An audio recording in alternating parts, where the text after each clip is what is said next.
पुण्यामधील वडगाव शहरीचा भारतीय जनता पार्टीचा माजी आमदार जगदीश मुळीक याला देवेंद्रजींवर प्रश्न विचारल्यानंतर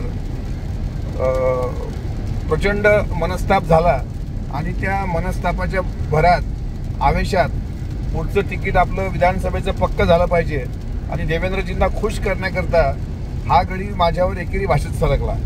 मी त्या मुळीकांना म्हणतो, माझी पात्रता आणि लायकी तू काढलीस, तुझी लायकी राष्ट्रवादी काँग्रेस पक्षाच्या व्यक्तीबद्दल बोलायची आहे का हे अगोदर बघ।